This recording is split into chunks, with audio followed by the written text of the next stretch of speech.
I pledge allegiance to the flag of the United States of America and to the republic for which it stands, one nation, under God, indivisible, with liberty and justice for all. All right, in the absence of our esteemed leader, I will take his spot here at his request. So we will have roll call, please. Okay, George Andrews, Present. Jason Gulstrand, Present. Debbie Kulik, Present. and Keith Carcutt absent. I thought he was logging on. Is he logging? Is Keith live? No, he sent me a text today saying he wouldn't be on for the committee. He's going to try to make executive session Okay. Zoom in. All right, I'll take a motion to adopt the agenda for December 15th. Members of the committee reserving the right to add to the agenda and take further action as the committee deems appropriate. So moved. Second. George moved, Jason seconded. Any questions? All in favor? Aye. Okay. We will do the motion to approve the minutes for November 17th, So moved. Second. made by George, seconded by Jason. Any questions? All in favor? Aye. Okay, thank you. We will do an approval of the committee meeting dates for the 2026 year. So All of them will be here, with July having no meeting. moved. So moved by George, seconded by Me. Jason. Any questions? All in favor? Aye. Okay, all right. We will look at policy 105.2, exemption from instruction. And what is being added here, it appears, is that specific instruction that would conflict with someone's sincerely held religious and or moral beliefs in the purpose under authority. Once again, specific instruction that conflicts with sincerely held religious and or moral beliefs. Under delegation of responsibility, superintendent or designee shall notify parents, guardians of this policy at least annually and at the beginning of each school year and within a reasonable time after any substantive changes regarding the contents of the policy. Under the guidelines, it is saying that the student is 18 or older and the school district would excuse them from a specific instruction. And under number 1, that it would be specific instruction with respect to the student being excused, including the reason for the request. Number 2, the written request shall be sent to the parent or guardian of the student who is 18 or older to the school principal, who will distribute copies of the policies. Once again, specific instruction for conflicts with sincerely held religious and or moral beliefs, and anything, the only permissible educational activity for this purpose shall be substantially similar instruction that is consistent with the learning objectives. Once again, we're on specific instruction and exemption from dissection activities. The old wording has been eliminated and it now says students have the right to decline to participate in an education project involving dissection, vivisection, incubation, capture, or other harm or destruction of an animal or any part of an animal. District must notify student and parents, guardians of their right to decline participation in such activities at least 3 weeks prior to the start of the education project, and students who do not participate in such activities will be assigned an alternative education project. Any question on that? Okay. We shall move on to policy 105.2, exemption from instruction. No, I'm sorry. Policy 122, extracurricular activities. Here, extracurricular activities refer to programs which may include athletic activities and curriculum-related student groups. Added is the sentence curriculum-related student group, any student group that directly relates to the body of courses offered by the district. And adding here, where eligibility requirements are necessary or desirable, the board shall determine the standards for eligibility to be met by all students participating in an extracurricular activity. The board directs that no student may participate in an extracurricular activity who has not, 1, met the requirements for academic eligibility, 2, complied with the requirements of applicable board policies and administrative regulations, attended school regularly, been in attendance on the day of the activity, event, or practice for the hours required, returned all school equipment previously used as directed, and adhered to other applicable conduct standards.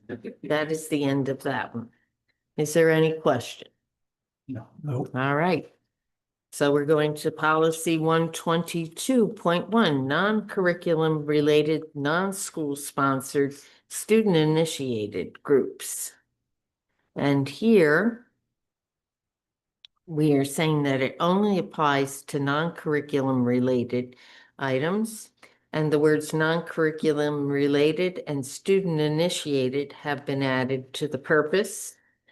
And added has been this description, non-curriculum related student group, any student initiated group that does not directly relate to the body of courses offered by the district. Sponsorship is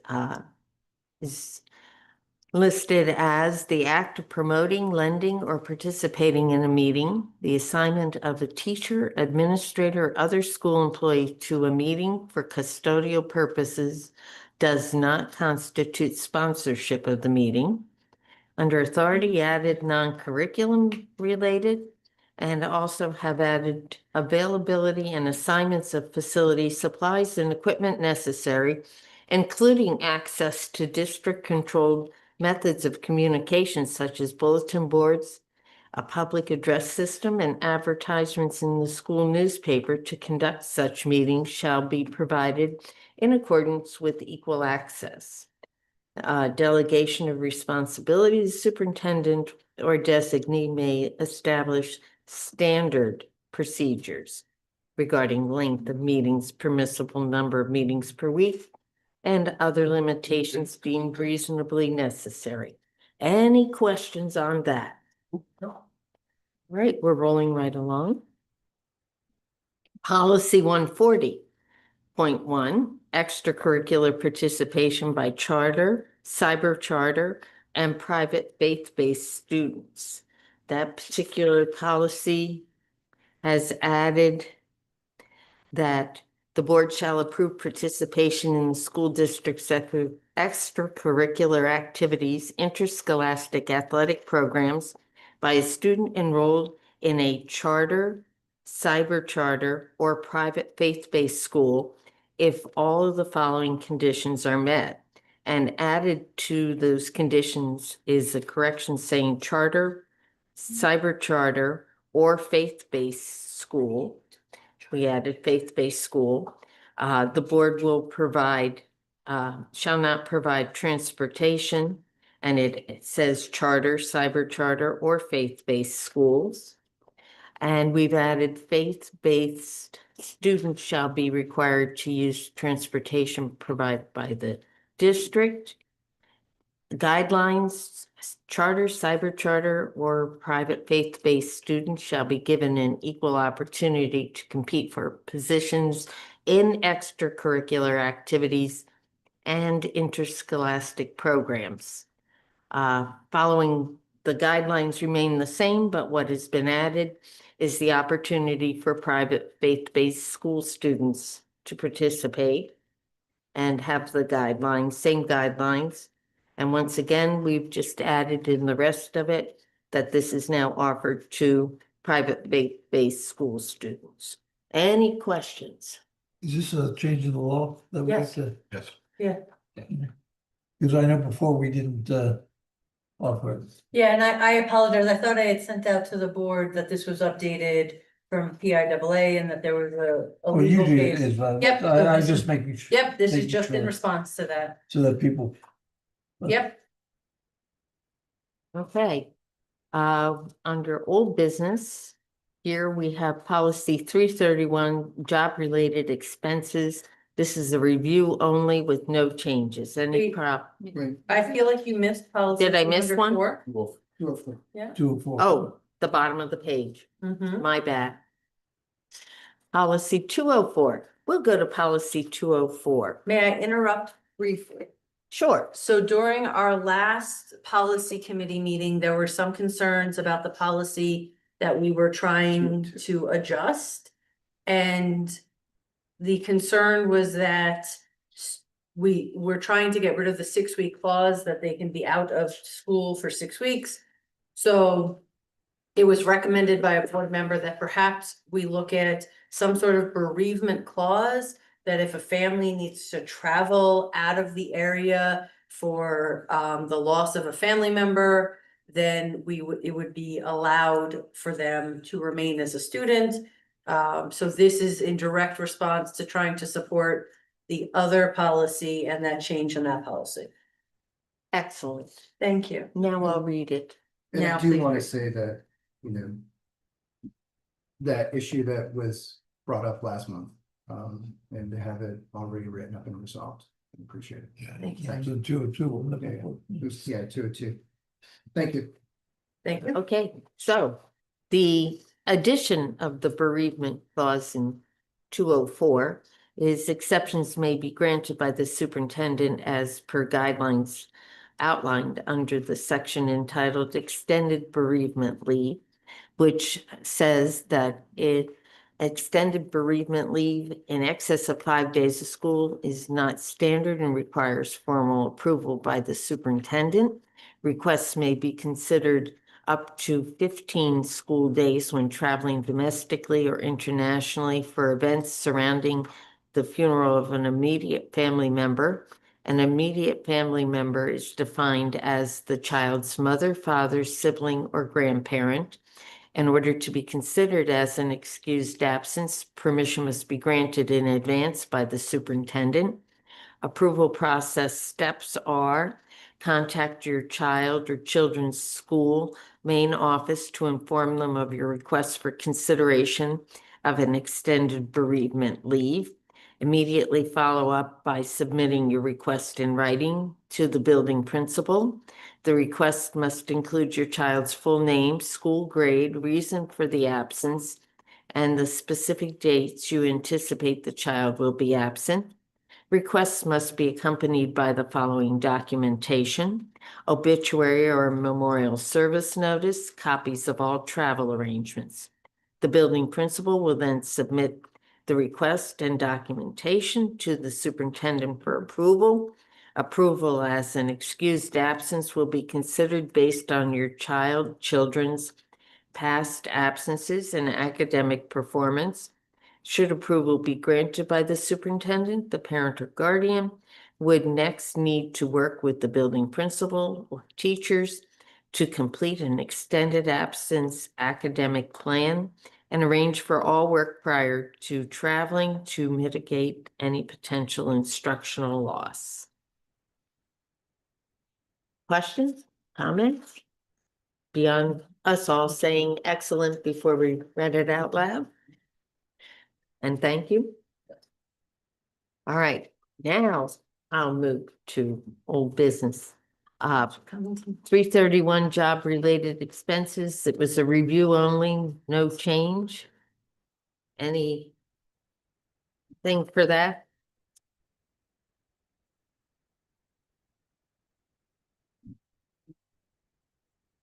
No revisions? Nope. Okay. So we'll move on to policy 625, procurement cards. And the change that's been made there has been primarily a change in title from chief financial officer to director of fiscal affairs. And that is carried throughout the entire thing. That would be Matt. As of, yeah, Matt Crouch. Yes, yes. Good. Okay, yeah. All right, we'll move on to policy 828, fraud. And what has been put into that is just the change from chief financial officer to director of fiscal affairs. Any issues? Okay, so now we're down to public participation. Anyone in this room want to participate? Anyone online want to participate? You were just so thorough. In that, we will have a motion to authorize and direct the administration to post the following policies, which were all those policies. 105.2, 122, 122.1, 140.1, 204.